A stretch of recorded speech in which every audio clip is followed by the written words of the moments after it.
Olá, pessoal, tudo bem? Bom, hoje nós vamos falar um pouquinho sobre sindesmologia, ou seja, o estudo das uniões, ou estudo das pontes, das conexões. E no nosso corpo a gente chama isso de articulações, ok? Então nós vamos falar aqui sobre os três tipos de articulações que existem, né? E depois também falaremos dos seus respectivos subtipos, ok? Então vamos lá. Bom, então, sindesmologia significa estudo da união ou estudo das pontes, né? Das conexões. O sim significando união, o desmo significando ponte, e logia a gente já conhece bem, né? Significando estudo ou tratado, né? Que vem de logos. Uma coisa que é importante de a gente também conhecer no estudo da sindesmologia, embora isso também faça parte do estudo da osteologia, né, na anatomia, são os acidentes ósseos. Os acidentes ósseos, como o nome diz, são ossos acidentados. O que seriam ossos acidentados? Não existe aqueles terrenos acidentados, né? Que a gente fala, nossa, um terreno todo acidentado.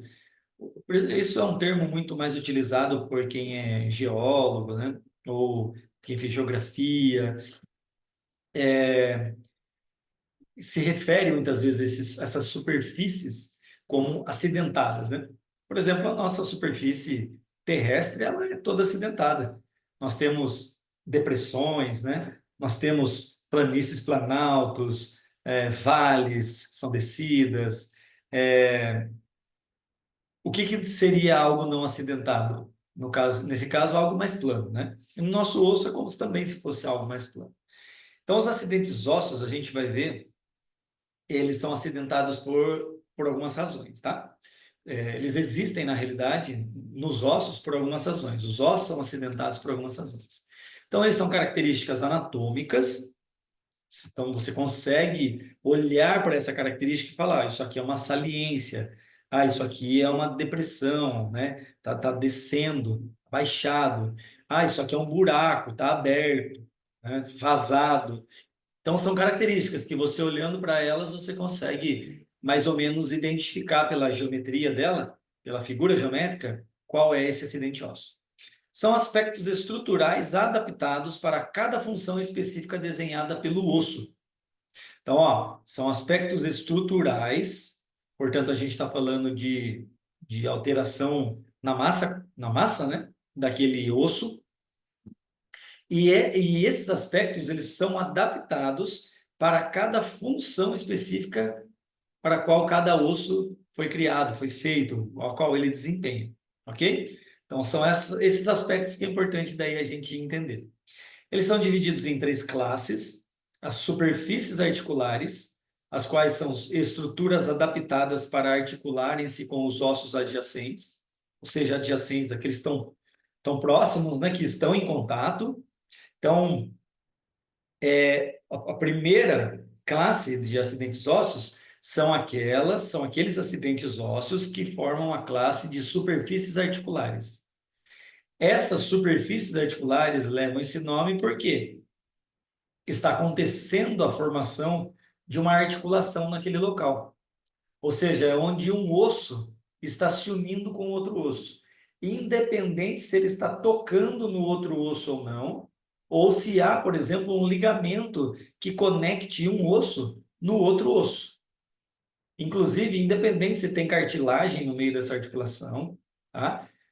A gente simplesmente está falando que uma articulação é essa união de dois ossos, tá? Então, quando a gente está falando acidentes ósseos que estão nessa classe de superfícies articulares, nós estamos falando de um osso que tem uma estrutura que se articula com outro osso, mas pode ter uma grande parte desse osso que não entra em contato com outro osso, né? Isso vai ficar mais claro daqui a pouquinho. Temos as depressões e aberturas. As depressões, o que são? Como o nome já diz, são vales, né? São quedas, são um terreno que era para ser reto, que eles estão agora deprimidos.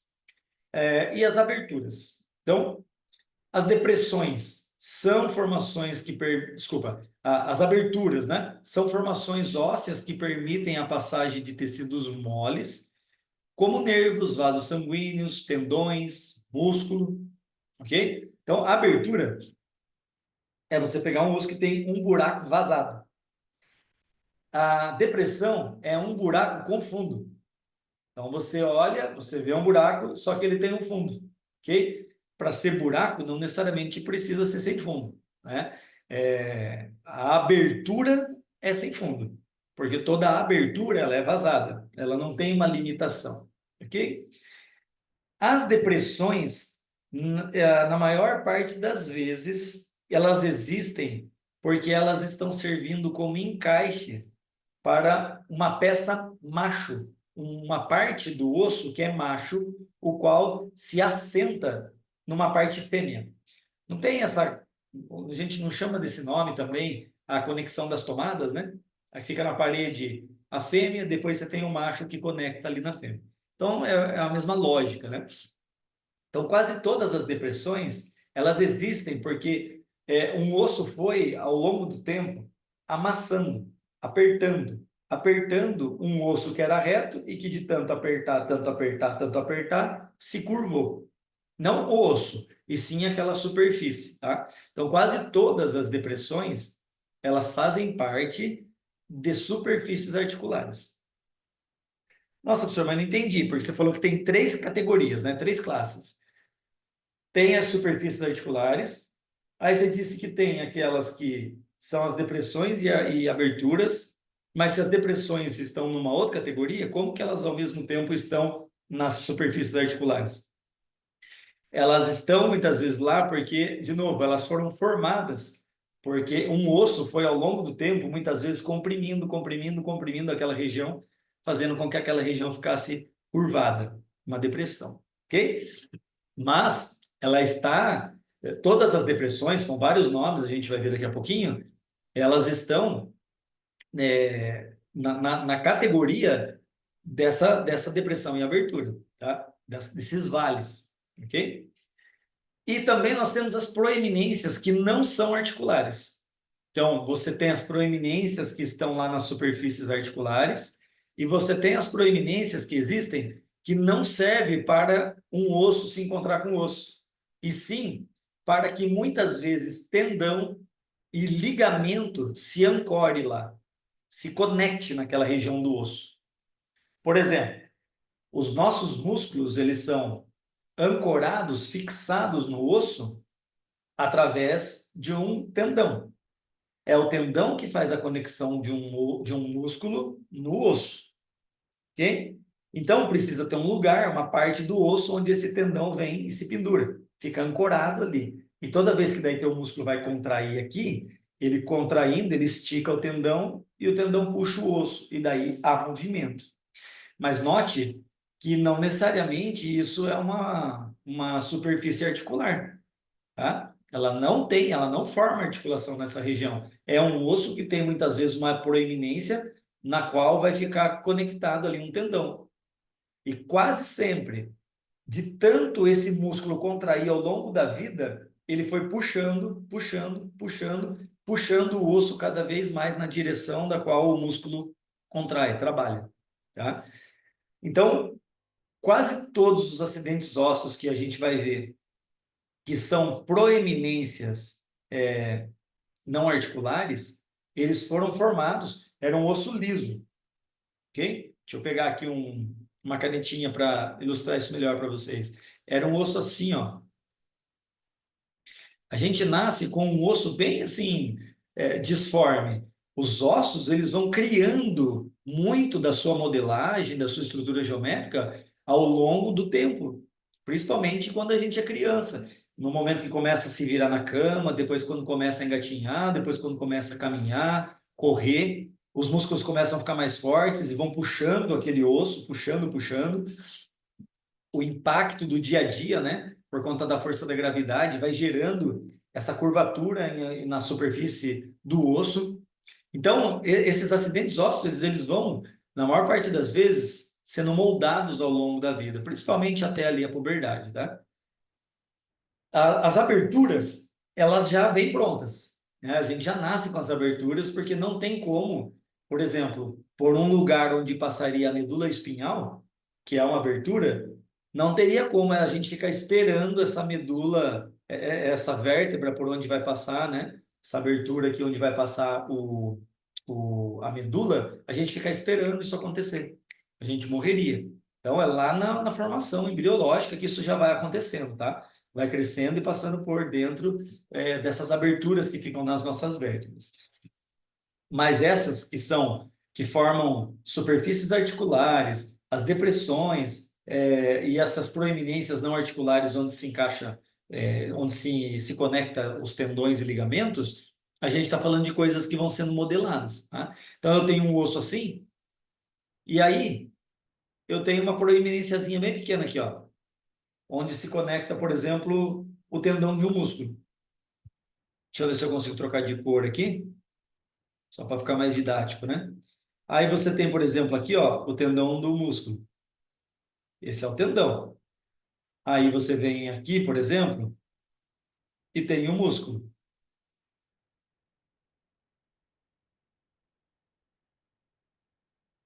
ok? E de tanto esse músculo encurtar, porque ele fica contraindo, né? Então ele diminui o comprimento e aumenta o seu diâmetro. De tanto ele ficar encurtando, puxando, puxando, puxando, esse acidente ósseo aqui, ó, pretinho, ele vai sendo puxado para cá, ó. Ele vai crescendo, porque vai criando microfraturas nesse acidente ósseo e ele vai se remodelando de acordo com as forças que estão atuando nele, tá? Então, isso é uma proeminência não articular, onde se encaixa, por exemplo, se conecta, né, um tendão ou um ligamento. Aqui, ó, eu posso ter, por exemplo, uma depressão. Aqui é uma superfície articular, né? Onde eu posso ter ali, mudar de cor de novo, um osso, por exemplo, ó, que está formando uma articulação, né? Então, aqui, de tanto essa peça aqui, ó, que ela é mais convexa, ficar comprimindo esse osso aqui vai gerando uma concavidade nessa região do osso, fazendo com que ele fique nessa região aqui curvada, tá? Muito bem. Deixa eu limpar tudo. E aqui estão ó, os vários acidentes ósseos que a gente conhece, não estão todos aí, existem alguns outros aí, tá? Mas são poucos. Dentro daquelas classes que são as superfícies articulares, nós teremos côndilo, fóvea e cabeça, ok? Esses três acidentes ósseos, eles são parte de superfícies articulares. Então, um côndilo, o que que é? Uma saliência é algo, uma protuberância, né? Um negócio que você passa a mão assim e de repente faz um relevozinho. Ou seja, ali é uma saliência, uma protuberânciazinha. Articular arredondada grande. Aí o que que é uma fóvea? Fóvea, superfície articular que é plana ou rasa. Então lembra que eu falei agora há pouco para vocês que tem algumas depressõezinhas que elas são consideradas como superfícies articulares porque foram formadas de tanto um osso ficar comprimindo a superfície do outro osso? Então, embora aqui a fóvea seja uma depressão, ela está na classificação aqui de superfícies articulares. E a cabeça é um acidente ósseo que geralmente pode causar uma fóvea. De tanto a cabeça ficar ali apertando, apertando, apertando, ela vai fazendo uma depressão no outro osso, fazendo uma fóvea. Então, cabeças podem gerar, por exemplo, fóveas, tá? Portanto, ficar comprimindo, comprimindo, comprimindo. Então, cabeça é uma extremidade, então não é uma saliência só. Essas saliências aqui, ó, como côndilo, também estão nas extremidades, ok? Arredondada grande. A cabeça é uma extremidade proeminente, ou seja, bem destacada, né? E arredondada, tá? Então, côndilo e cabeça dá para confundir. Se você olhar na figura geométrica, assim, dá para confundir, tá? Depressões e aberturas. Aí nós temos o alvéolo, Alvéolo é uma escavação. Então, você tem um osso, né, que está escavado. Tem como se fosse buracos lá dentro, oco, ok? Nós temos o forame. Forame, os alvéolos, eles podem ser tanto depressões quanto aberturas, tá? O forame é uma abertura. Então, é um buraco, uma abertura arredondada por onde passa geralmente nervos. E a medula espinhal, que não deixa de ser nervo, né? Faz parte do sistema nervoso. Embora o sistema nervoso não seja formado só por nervos. Fossa é uma depressão superficial, né? Então, é algo geralmente superficial no sentido de ser suave, não é tão profunda, mas quase sempre as fossas elas são um pouco mais estendidas, mais compridas, mais longas, tá? Seio é uma cavidade ou espaço oco, que daí não tem a ver necessariamente, né, quando a gente pensa no formato de um seio feminino. O seio feminino é uma protuberância, né? Aqui o seio, a gente está falando de estar no centro, lá no meio, ok? Por isso que alguns livros antigos falavam, ainda quando estava no seio de sua mãe. Às vezes não queria dizer que estava mamando no peito, estava dizendo que estava lá no ventre, que estava lá no íntimo, ok? Então, seio é uma cavidade ou espaço oco. Sulco é uma canaleta. O que é uma canaleta? É como se você pegasse algo, por exemplo, pega o chão, né? Terra. Quando vai construir uma casa, o pedreiro vem ali com um enxadão e faz uma canaleta, né? Que a gente chama de valeta também. A canaleta é algo bem estreito. Tá? Sulco é algo bem estreito. Então, quando você estiver pensando num sulco em um osso, a gente está falando de um risco que existe. Tá? Um risco gerando uma depressão, tá? Um afundamento no osso. E aí nós temos as proeminências não articulares. Daí os tipos crista. Crista é uma saliência estreita. Então você aí é o oposto de um sulco. O sulco é um prolongamento que você vê no osso, só que afundando, fazendo uma depressão. A crista é um prolongamento que você vê, só que subindo no osso, fazendo uma saliência. Então você passa a mão, ao invés de fazer um buraco, você sente um degrau, uma lombada. Só que é bem fina também. Epicôndilo, o epi, a gente está falando de externo, ou algo que está junto a algum outro tipo de coisa, tá? Mas geralmente epi também pode ser grande, depende daí da aplicação no grego. Então, epicôndilo, a gente está falando de algo que está no côndilo, ok? A diferença, embora eles sejam parecidos, né? Estejam inclusive quase no mesmo lugar, porque o epicôndilo também é uma saliência que está ali em um côndilo. A diferença é que o epicôndilo não forma uma articulação. O epicôndilo não tem um osso que entra em contato com ele. Por isso que ele está na classificação de uma proeminência não articular. Portanto, ali vai se inserir ou tendões ou ligamentos. Tá? Processo. Processo é uma proeminência, né? Proeminência é algo mais então, assim, protuberâncias, né, significa que são tudo que é relevo, ok? Tudo que sobe numa superfície. Então, a crista sobe, só que é algo mais cortante, algo mais fino, mais delgado. Mas você passa o dedo e você vê que tem, né, um relevo que sobe. O epicôndilo também sobe, só que ainda assim é uma saliência. Proeminência é algo um pouquinho maior, mais alto. Então, é uma proeminência bem acentuada, como se fosse pontuda. Espinha é um processo delgado aguçado. A espinha, ela é como se fosse uma crista grandona, tá? Uma crista grande. A crista é algo bem levezinho e a espinha é algo como se fosse um pouco mais alto. Nós temos o trocânter. Trocânter é um processo. Então, um processo, a gente está falando geralmente de protuberâncias que são um pouco menores do que tubérculos, né, que a gente vai ver aqui daqui a pouquinho, ou tuberosidade, na realidade, mas é uma proeminência, tá? Então, trocânter é um processo maciço encontrado apenas no fêmur. E lá a gente tem trocânter maior e trocânter menor, tá? Tubérculo. Tubérculo a gente até conhece, né? Alguns. A gente come tubérculo, né? E os tubérculos, que são aqueles legumes, né? Que são geralmente redondos, né? Que estão abaixo da terra, a gente chama de tubérculo, exatamente por ser algo pequeno arredondado, né? Uma beterraba, uma batata. E a tuberosidade.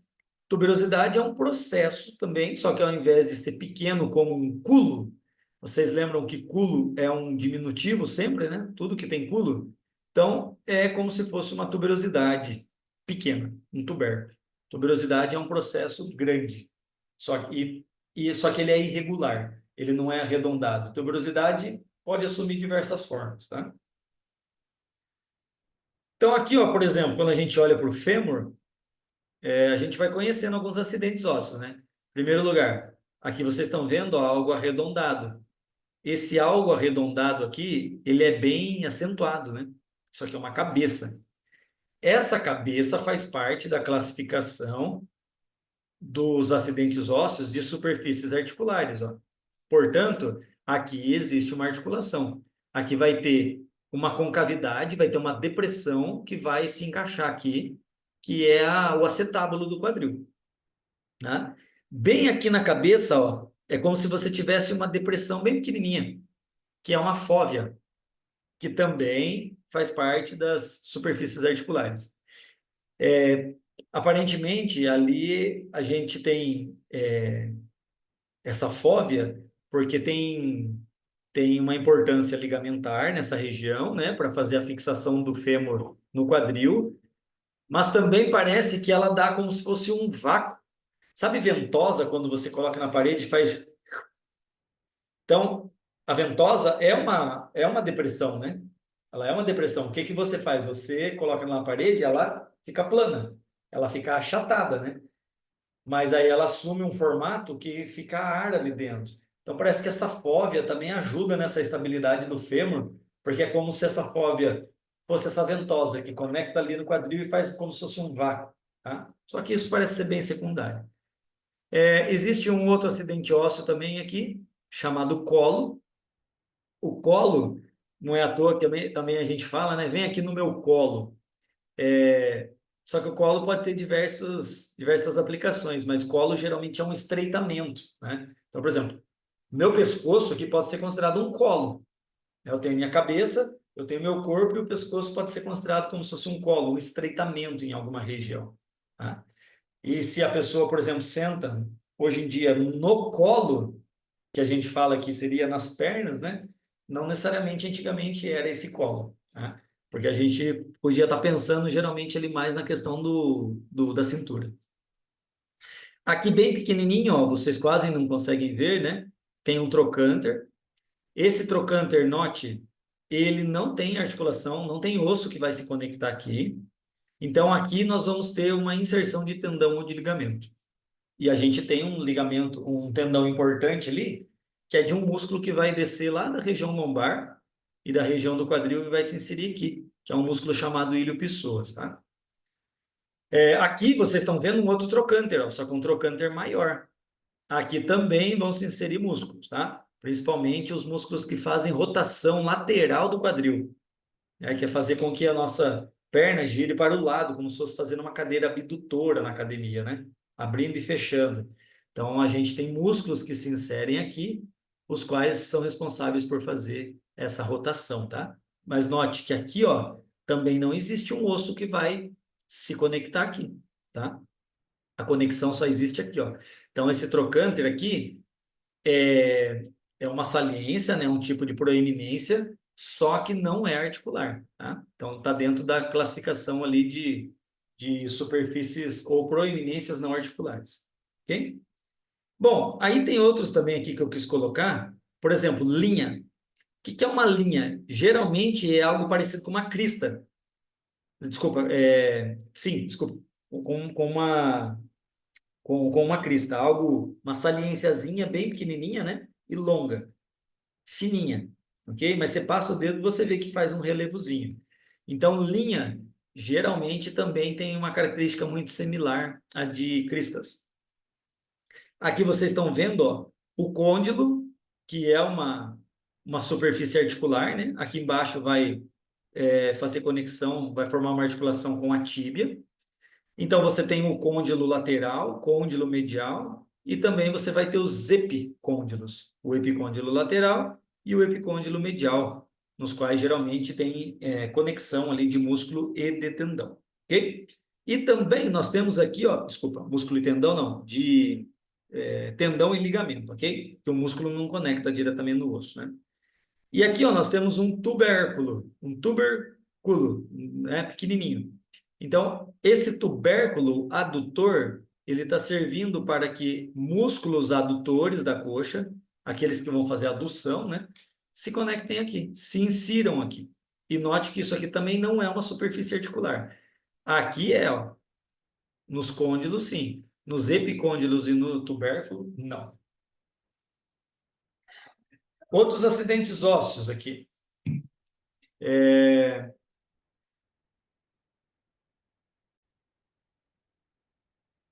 a gente está vendo alguns outros acidentes ósseos num osso chamado escápula, né? Que a gente já viu em aula. É, então, a escápula aqui vocês estão vendo numa vista posterior, né? E aqui numa vista anterior. E nós vamos ver outros tipos de acidentes ósseos aqui. Como, por exemplo, acrômio. Acrômio é, ao mesmo tempo, um pedaço da escápula e, ao mesmo tempo, ele é um acidente ósseo, né? Ma- Mas se você for ver, ó, essa parte, por exemplo, aqui do acrômio, não se articula com nada. Aqui seria uma proeminência não articular. Mas aqui na frente, ó, ela se articula com a clavícula. Então, quando a gente tá olhando na vista anterior, a clavícula ela vem aqui, ó. Ela vem aqui e vai conectar bem aqui, no acrômio. Então, aqui ela é uma superfície articular. Só que quando você olha, isso aqui seria o quê? Uma fóvea, uma cabeça ou um côndilo, que são superfícies articulares, né? Não, a gente chama de acrômio. Mas o que se aproximaria mais do que seria uma das superfícies articulares seria uma fóvea, né? Que é algo plano, digamos assim. Que mais que eu tenho aqui? Ó, o tubérculo de novo, ó, fossa infraespinhal. Não sei se você consegue ver pelo sombreamento o autor aqui o artista, né? Quis fazer com que essa escápula aqui, ó, tivesse a impressão que está mais baixa do que essa parte da escápula aqui, ó, que é a margem lateral. Você tem a margem lateral e tem a margem medial, né? E aqui seria algo como se fosse uma depressão, um abaixamento, assim, tá? Então aqui seria uma fossa. Aqui é uma fossa infraespinhal. Tudo que tem infra tem supra, tá? Então aqui em cima você tem uma fossa supraespinhal. Por que supraespinhal? Porque está acima da espinha da escápula. Lembra que a gente falou agora há pouco que uma espinha é como se fosse uma crista, só que alta, só que bem mais alta mesmo, né? Então, é uma crista, só que ao invés de bem suavezinha, não, ela é bem alta, ok? Então, aqui eu tenho a espinha da escápula. E aqui em cima, ó, é como se fosse um lugar que eu consigo colocar, sei lá, um mini sabonete, né? Uma fossa, é como se fosse uma depressão que existe aqui. Essa depressão aqui, ó, ela está no plano transversal. Essa depressão está no plano frontal. Então, essa daqui, se você for colocar alguma coisa em cima dela, ela para, porque tem um osso aqui embaixo, que é a espinha. Mas essa fossa aqui, não. Essa fossa, ela está assim. Então, se você for colocar uma coisa ali, ela tende a cair. Aqui atrás vão passar alguns músculos, né?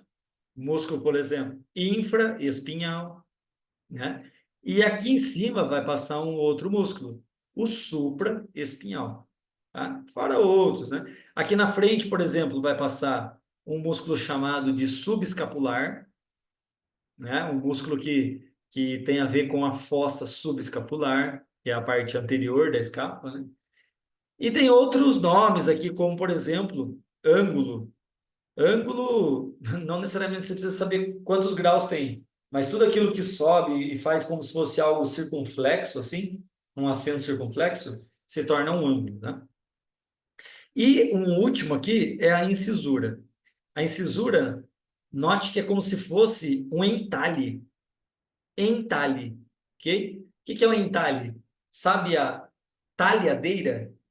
A gente chamava também de entalhadeira. Sabe que uns no interior fala talhadeira?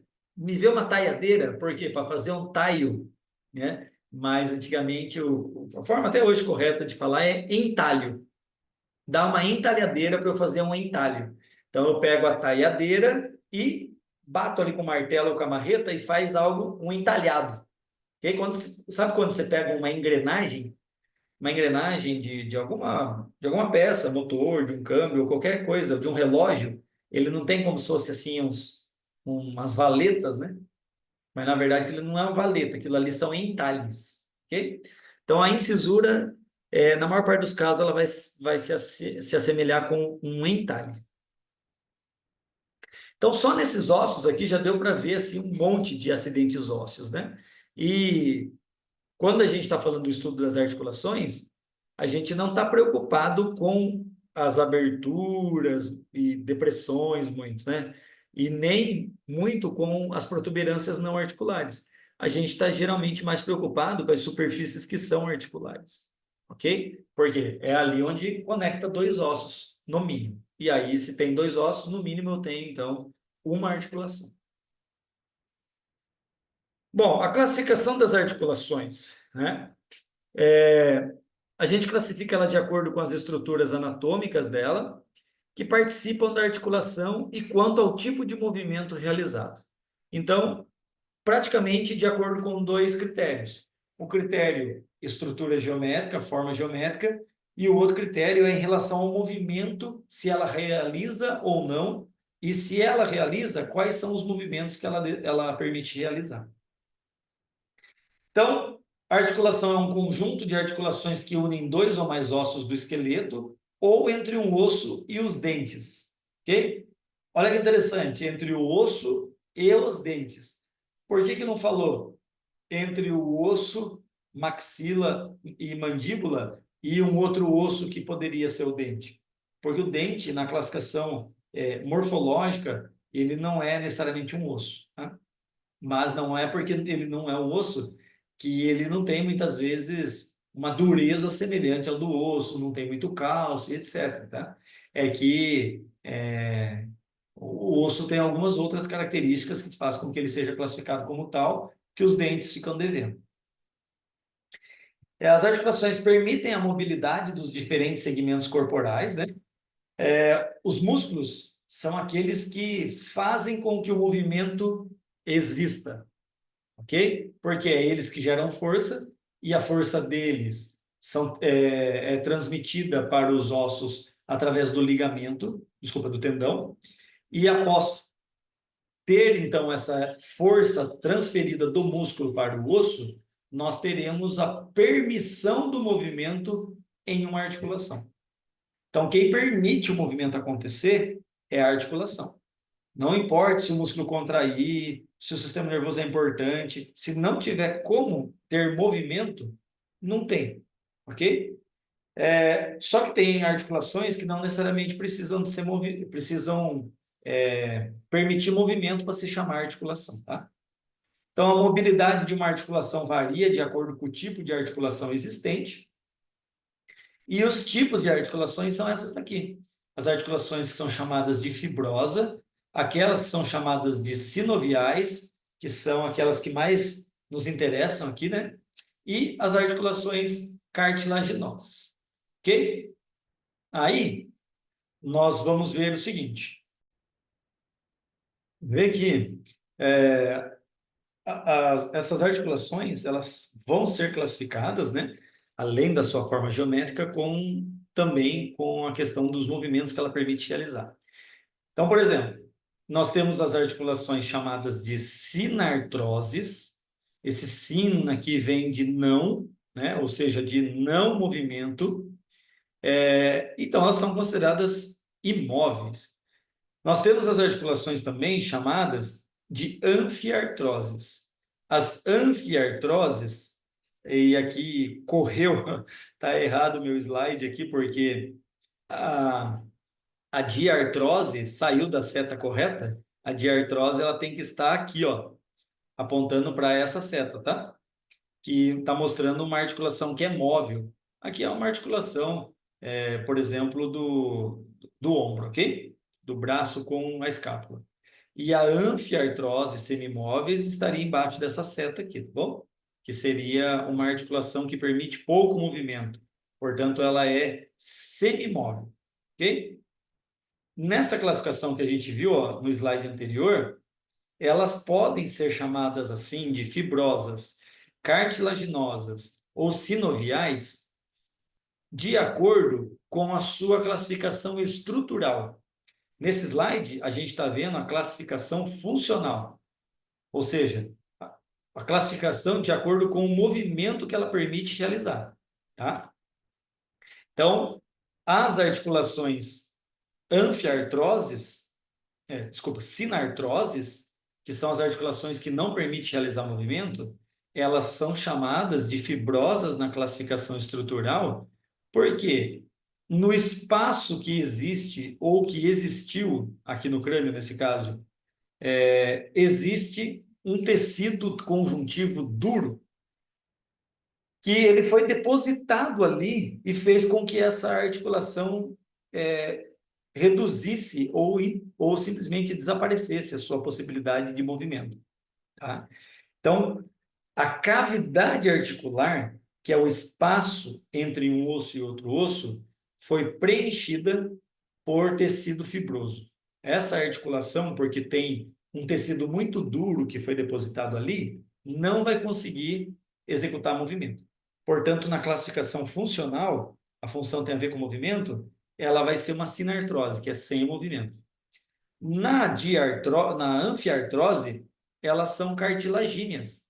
Então, na cavidade articular, né, que fica aquele espaço entre um osso e outro osso, ao invés de ter tecido fibroso, vai ter tecido cartilagíneo, que aí é um tecido duro também, mas um pouco mais maleável e que permite a realização de um pouco de movimento, tá?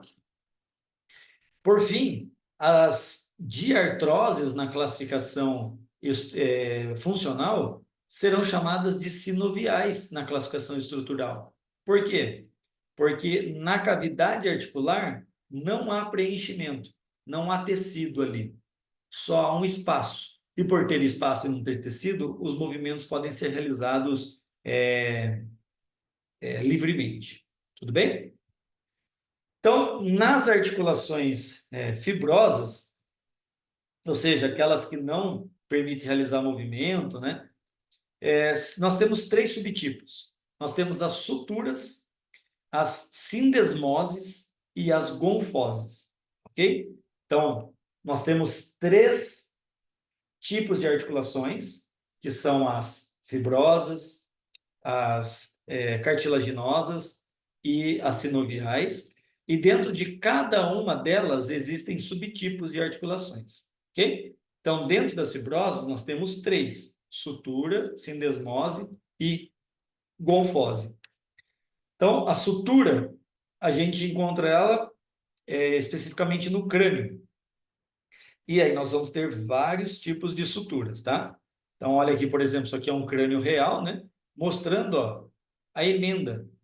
A emenda de um lobo com o outro, ou com os outros, porque aqui você também tem o lobo occipital. Então, olha o lobo occipital, por exemplo, se articulando com o lobo parietal, com o lobo parietal, e lá na frente, no lobo frontal, também vai ter isso daqui, essa sutura, né?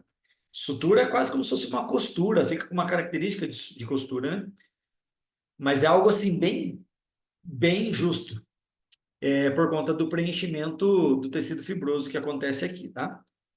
E aí, se vocês olharem este crânio aqui no desenho, onde tem esse quadradinho azul, é onde foi retirado esse pedaço aqui, foi dado um zoom, né?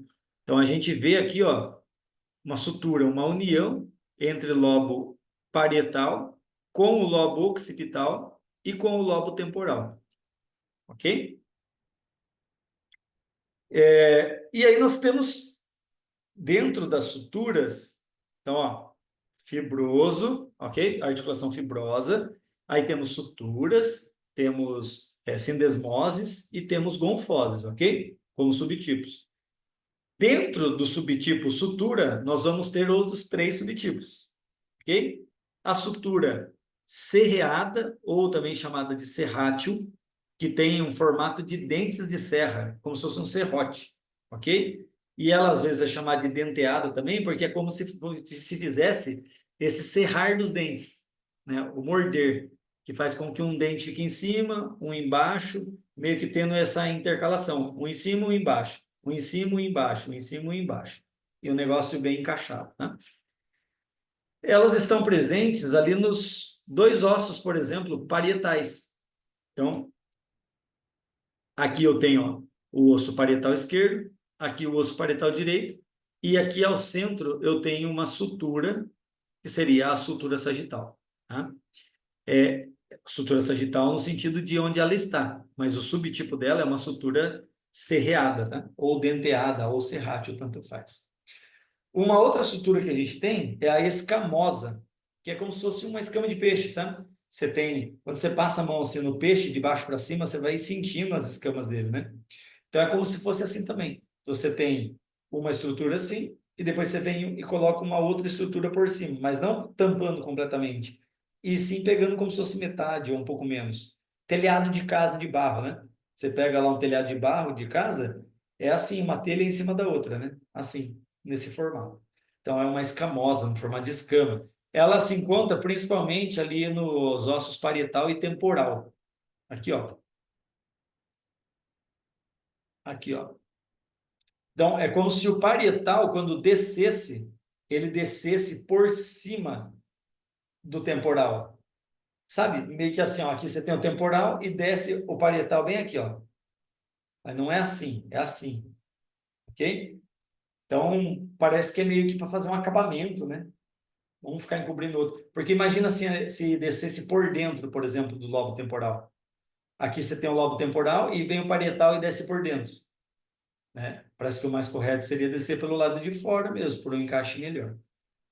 E o outro subtipo seria uma sutura plana, que daí as peças são retas, né, lineares, e elas se encontram ali nos ossos nasais. Esse ossinho aqui, né, do osso, do rosto, do nariz, que quando você junta o lado esquerdo do crânio com o lado direito do crânio, fica aquela linha aqui assim, como se fosse um corte, né? Ali é uma sutura, só que no subtipo plano. E aí, um outro termo que é importante entender também, que é a esquilandese, que é caracterizada por uma crista que se encaixa em uma fenda. Essa articulação ocorre somente entre o vômer e o osso esfenoide. Então, o vômer é um tipo de osso contido acima, né, no assoalho da boca e abaixo da cavidade nasal, e ele faz como se fosse uma crista. Lembra que crista é uma protuberânciazinha, né? Só que laminar, bem fina. É como se ela entrasse numa canaleta, entrasse num sulco, por exemplo. Tá? Lembra que a crista é algo pontiagudo e o sulco é um buraco. Então é como se uma coisa entrasse na outra, formando ali como se fosse uma articulação, tá? Sindesmose, que é um outro subtipo de uma articulação fibrosa, a gente vai encontrar somente no antebraço e na perna, tá? Então, no antebraço, a gente vai encontrar aqui, entre os ossos do rádio e da ulna, uma membrana, né? Que ela é sindesmótica. Eu vou ter também uma sindesmose lá na região distal do meu antebraço, ou seja, quase lá perto do punho, que seria uma lâmina de tecido fibroso também, né? E na minha tíbia, bem aqui, ó, na junção com a fíbula, eu também teria ali uma sindesmose, ok? As sindesmoses elas servem principalmente para disseminar a tensão, o estresse. Quando você está correndo, saltando, fazendo um exercício, né? Ali não existe movimento, só que é como se ela ajudasse na disseminação do impacto quando chega na região da perna, nesse caso, tá? Como exemplo. Aqui a gente só está vendo uma membrana interóssea, né, que é de tecido fibroso, é, e ela ajuda no momento que eu faço pronação e supinação, fazendo com que esses ossos fiquem bem guiados, bem alinhados durante o movimento, ok? Então aqui vocês conseguem ver a membrana interóssea. Muito bem. O último subtipo da fibrosa é o subtipo gonfose. Essa palavra gonfose vem de gonfos. Gonfo significa prego ou pino, tá? Então, é um pino que se encaixa em uma concavidade. Você tem a concavidade e vem um pino aqui e pá, se encaixa aqui, tá? A gente vai encontrar isso ali na articulação dentoalveolar, que é onde os dentes conseguem se fixar na mandíbula e na maxila, ok? Tem um osso, né? Aí eu tenho, lembra, as raízes dos dentes, essas raízes estão abaixo da gengiva e muitos chegam muito próximo ali do osso, ok? Então, esse osso que está fixado pela raiz, esse dente está fixado pela raiz lá no osso, é, faz com que seja chamado aí de uma articulação, tá? No caso, uma gonfose. Muito bem, vamos agora para um outro tipo de articulação, que é a articulação cartilagínea. Então, nas articulações cartilaginosas, nós teremos uma articulação que permite pouco movimento, né? E a cavidade articular, ela é preenchida com com tecido cartilaginoso ao invés de tecido fibroso, ok? Aqui nela nós temos dois subtipos, o subtipo sínfise e o subtipo sincondrose, que é dividido em sincondrose intraóssea e interóssea. Então, ó, recapitulando, nós temos três tipos de articulações, as articulações que são chamadas fibrosas, né, de acordo com a sua classificação estrutural, fibrosa, cartilaginosa e sinovial. Dentro da fibrosa, nós temos três subtipos: sutura, gonfose e sindesmose. Dentro das suturas, nós temos mais três subtipos, ok? Quando a gente vem no tipo cartilagínea, nós temos dois subtipos, sínfise e sincondrose. E a sincondrose ela pode ser dividida em intraóssea e interóssea, ok? E depois nós vamos ver as sinoviais, ok? Muito bem. Então, aqui do subtipo sínfise, né? Nós vamos encontrar ali na síntese púbica, onde ocorre a união dos ossos do quadril, ou seja, o pubis esquerdo com o pubis direito, ok? Note que eu falei de acordo com a posição anatômica, né? Então, esse aqui é o esquerdo e esse aqui é o direito. E a cartilagem que se encontra entre esses dois ossos, aqui, determina que subtipo de articulação é. Então, ela é uma articulação cartilagínea aqui. Só que, como ela tem uma cartilagem especificamente entre os ossos, as peças ósseas, a gente vai chamar de síntese. Isso fica mais claro na hora que eu mostrar o que é uma sincondrose para vocês, tá? E a gente vai encontrar também esse subtipo lá na coluna vertebral, quando a gente vê aqueles discos, né, que fica entre os ossos da coluna, né? Entre as vértebras. Então, aqui eu tenho um disquinho, um disquinho, um disquinho, um disquinho. Então, em cada união dessas daqui, eu vou ter uma articulação do subtipo sínfise, ok? Do subtipo sincondrose, essas, desculpa, só voltando aqui um pouquinho, esses discos aqui, eles servem principalmente para amenizar o impacto, ok? Serve para amenizar o impacto. Né? A gente corre, a gente caminha, a gente anda, a gente tem ação da gravidade. Então, esse disco ele está lá toda hora fazendo um papel de amortecimento. Já a sincondroses não tem como necessariamente função para redução do impacto. Ela está mais relacionada com uma articulação que permite o crescimento, ok?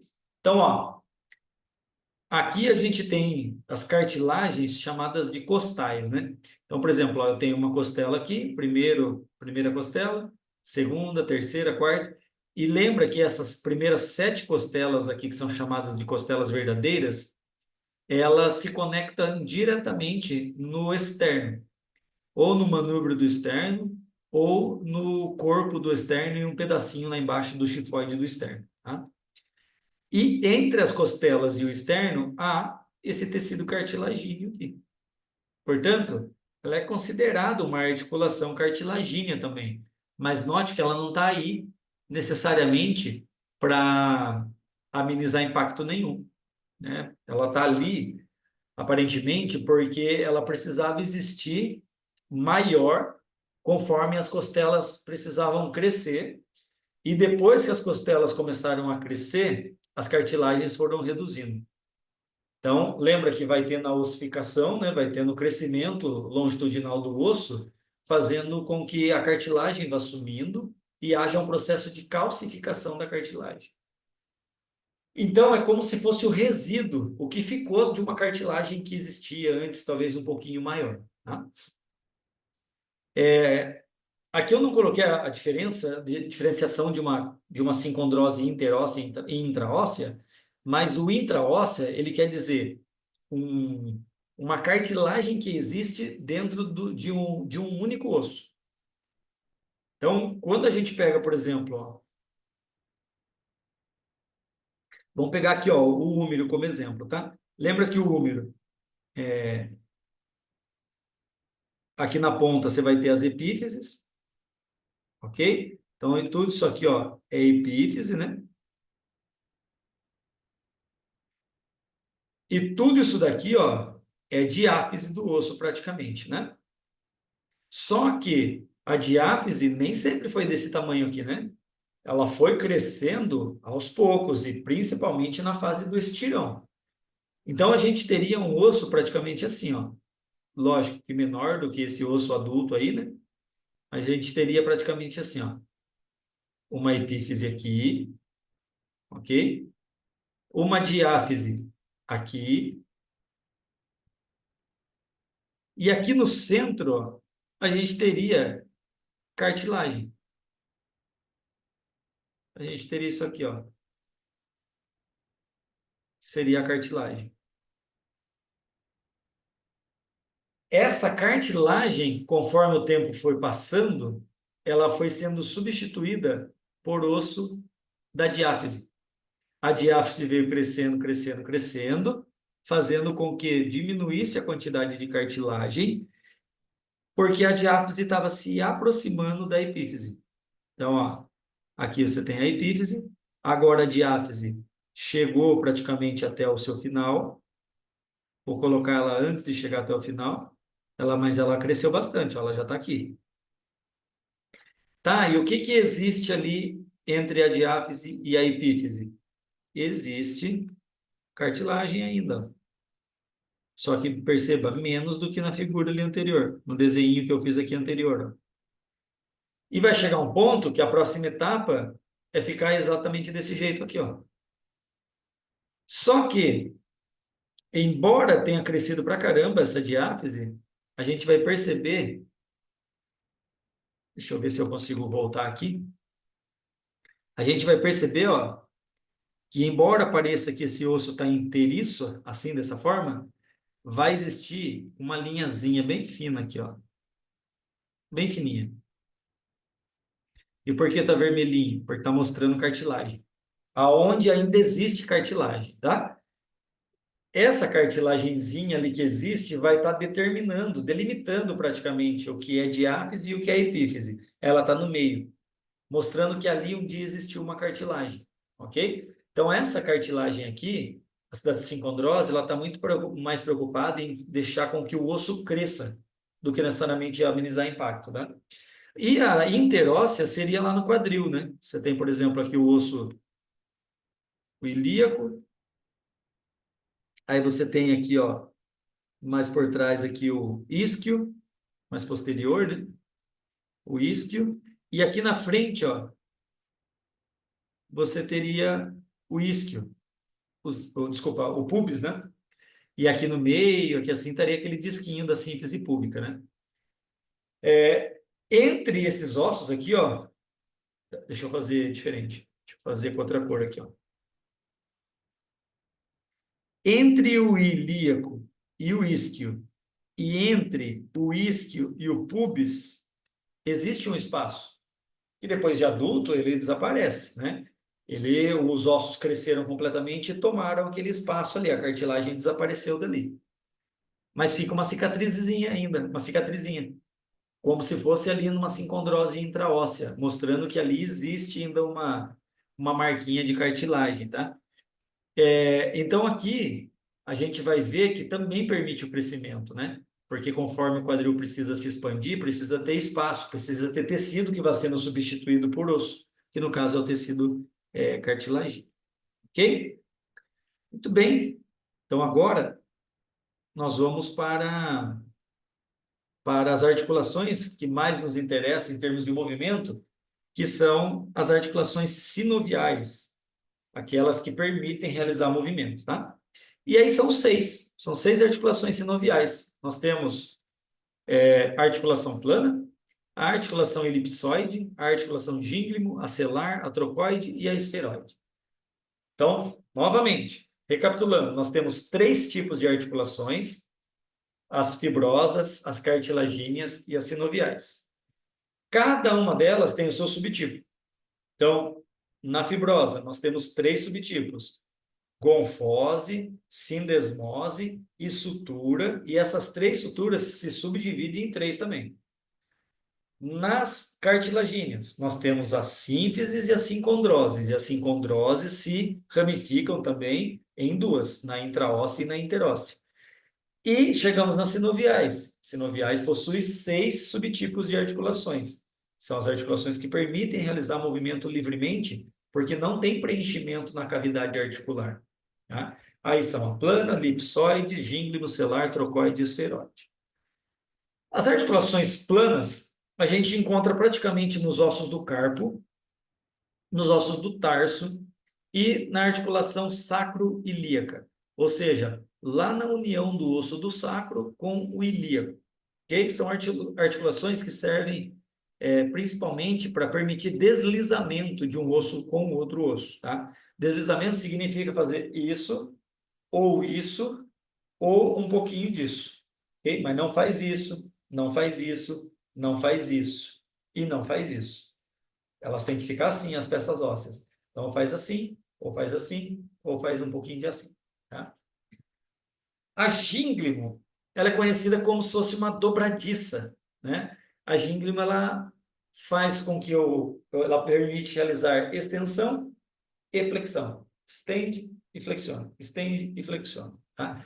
Então, todas as articulações que permitem realizar flexão e extensão,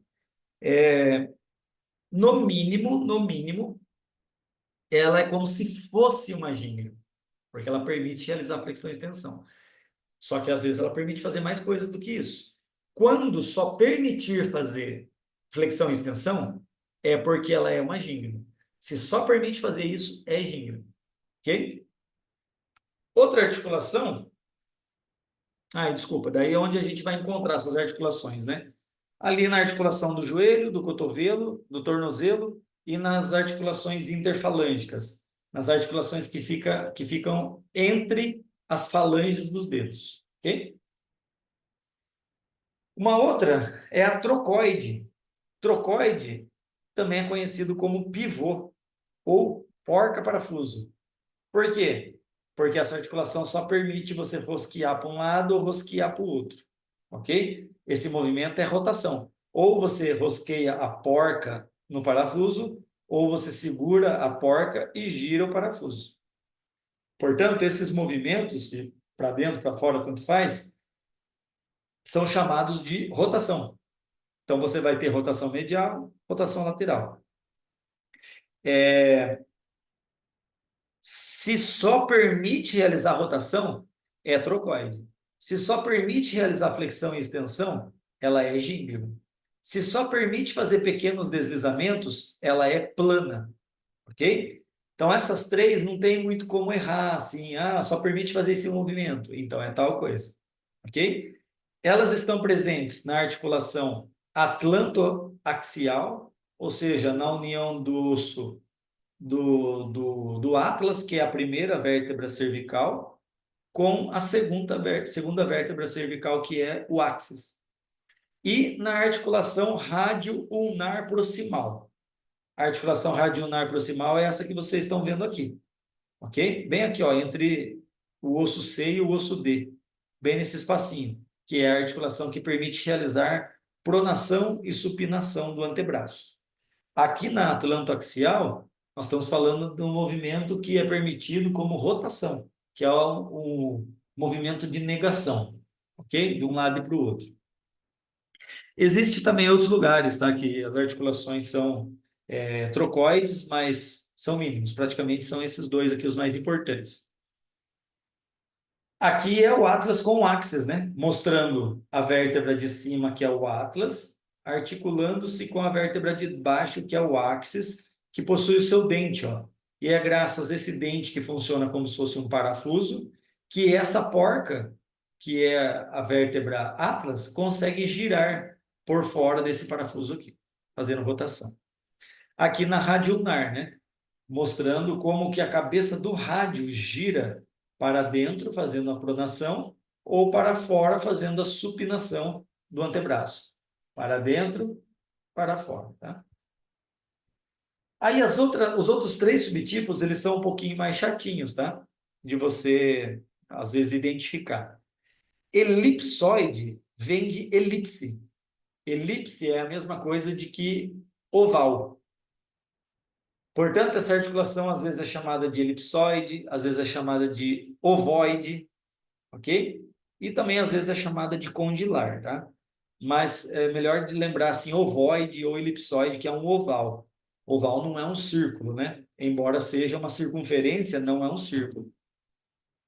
Então, nós vamos encontrar esse subtipo de articulação, por exemplo, na articulação metacarpofalângica, que é aqui onde eu tenho meus metacarpos fazendo a articulação com as falanges proximais dos dedos, né? E eu também tenho essa articulação, por exemplo, no meu punho, bem aqui, ó, na rádio carpal, ok? Então, movimentos que ela permite realizar. Aí preste bem atenção. Ela permite realizar todos, menos rotações.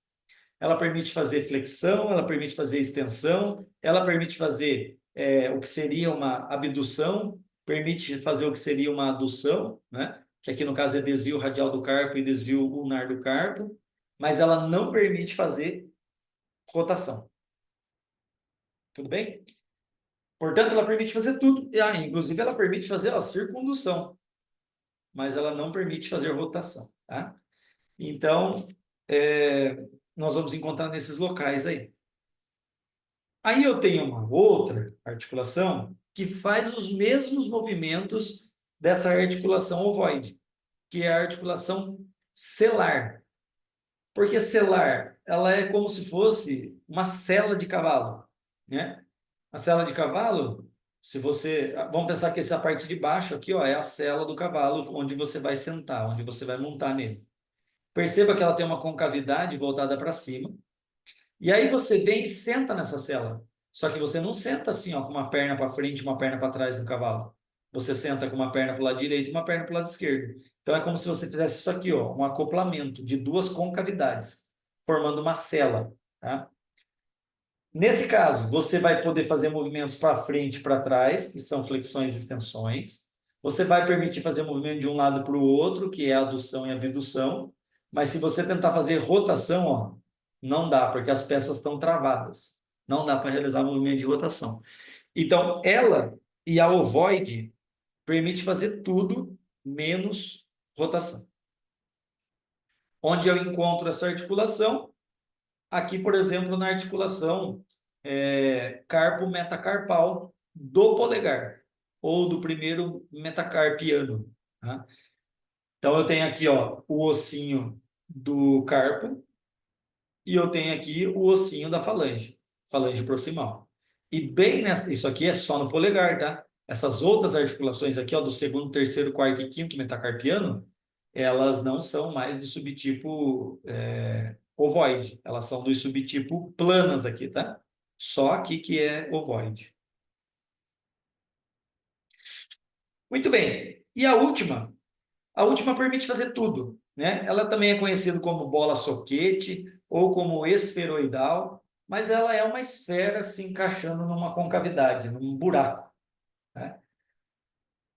Por ser uma esfera, ela não tem limitação de movimento. Ela pode subir, ela pode descer, ela pode ir para um lado, pode ir para o outro, ela pode girar e ela pode, inclusive, fazer circundução. Então, ela permite realizar todos os movimentos: flexão, extensão, adução, abdução, rotações e circundução.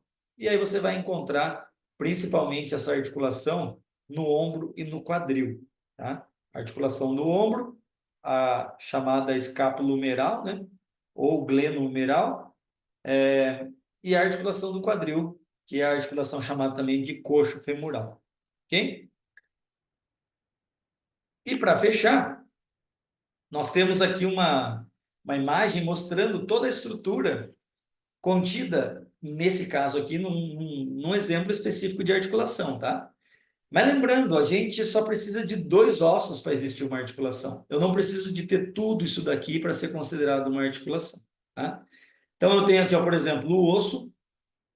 Aqui, ó, bem aqui, ó, nesse intervalo entre esse azulzinho, que é a cartilagem articular, e esse mais amarelado, que é o osso.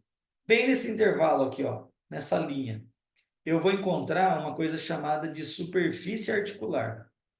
Nessa superfície articular aqui, eu preciso ter essa cartilagem articular. Por quê? Porque é ali onde vai acontecer o movimento. Esse osso aqui, ó, tem a tendência de encostar nesse osso aqui durante o movimento, num salto. Então, a gente vai ver que essa cartilagem ela serve para amenizar o impacto e distribuir, disseminar a tensão, tá? Provocada pelo movimento. E por acaso você também está vendo que aqui nessa articulação tem uma coisinha chamada, ó, essa vermelhinha aqui, de membrana sinovial. Tá? Essa membrana sinovial, aqui não dá para você ver porque ela está por baixo desse líquido meio esverdeado, meio azulado aqui, ó, que é o líquido sinovial. Mas por baixo aqui desse líquido você vai conseguir ver, ó, de fora a fora a membrana sinovial. O que ela tem de importante? A membrana sinovial é responsável por secretar o líquido sinovial. O líquido sinovial que é liberado quando a gente aquece antes de fazer exercício físico e tal, ele serve para lubrificar as articulações quando eu vou realizar um movimento, para não deixar essa articulação ficar tendo a tendência, né, de tocar ali uma cartilagem com outra cartilagem, gerando desgaste. Isso, às vezes, com o exercício já acontece. Então, se não tiver a liberação do líquido sinovial na hora do exercício, aí ficou bastante complicado, tá? Além do mais, esse líquido sinovial, ele não serve só para lubrificar e amortecer, ajudar no amortecimento de impacto. Esse líquido sinovial, ele nutre essa cartilagem articular. Por que ele nutre a cartilagem articular? Porque ela é avascular, portanto não chega sangue nela, e ela é inervada também. Portanto, a gente nem sente dor quando machuca essa cartilagem articular. Então, como ela é avascular, significa que ela não recebe fluxo de sangue. Se ela não recebe fluxo de sangue, ela não recebe oxigênio, não recebe os nutrientes que eu comi. Então, a gente vai ver que ela vai morrer, né? Ela é avascular. Como que ela continua viva? Porque essa cartilagem articular acaba pegando, absorvendo esse líquido sinovial que veio aqui para essa região, fazendo com que a cartilagem articular fique mais espessa durante o exercício, diminuindo as chances de um osso tocar no outro osso, tá? Só que depois que eu paro de fazer exercício, essa cartilagem articular fica menorzinha de novo. Por quê? Porque o líquido sinovial sai dela e volta para membrana sinovial. Ok? Bom, então os movimentos permitidos nas articulações, é um resuminho aqui, né? A gente já conhece praticamente todos eles, e fica aí só para vocês darem uma lidinha melhor depois, assim como também aqui na imagem, né? Mostrando um pouquinho melhor os movimentos articulares. Ok?